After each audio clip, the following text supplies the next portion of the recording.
ikaw. Halika. Ah, sir, bakit po, sir? May problema po kayo, sir? Dahil lang po kayo sa barangay niyo, sir, eh.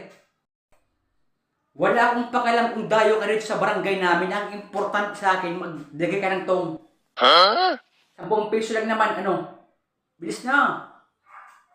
Ay, sir, pasensya na po kayo, sir. Wala pa akong ngayon pera, sir. Wala pa akong maibibigay na tong, sir, eh. Baka sa susunod na araw na lang, sir. Ay, ikaw alam mo, wala na sa susunod na araw. Kapag dumaan ka pa dito sa susunod na araw, tumba ka na. Kung sa lata, tumba na yung lata mo, ha? Ay, ikaw, magbigay ka na. Bibigay ka ba o hindi? Wow. Ano lang? Magbibigay. Pero hindi ngayon, ha? Bibili muna ako, ha? Dali lang, ha? Teka, wala akong tiwala sa mga ganyan bibili. Nadali na ako ng ganyan tapos doon ka sa kabilang daan dumaan. Ha? Ikaw yata yung isang araw, ha? Hey, sir, kalma lang. Hindi ako yung dumaan dito ng isang araw, doon ako sa kabilang gate dumaan, eh. Baka ibang tao yata yung nakita mo kahapon. Walang hindi, ikaw yung nakita ko nung isang araw, eh. Ikaw yung mapira, eh. Ikaw yun, eh. Yung pagbumukha mo pa lang, di na mabistado kung eh. Ikaw yun, eh. Oo, ikaw yun. Hey, sir, kalma lang, sir. Hindi ako dumadaan dito, sir. Sabi ko naman ng to.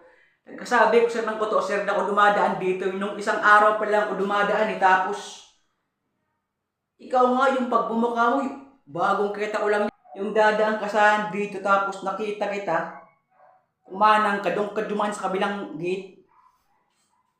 Magtago ka na. Hey, sir, kalma lang, hindi ako lalaban, nakataas na nga yung dalawang kamay, may mga pa, eh. Hindi, wala akong laban daw. Baka ibang tao na talaga yun. Sige nga, makauwi na nga. Ay, dali nga lang muna pala.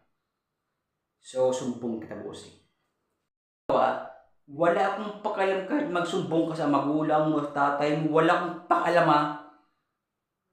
Basta wag na wag ka ditong dadaan kung ayaw mong magtung, ha. Kupal na tao ka, ha.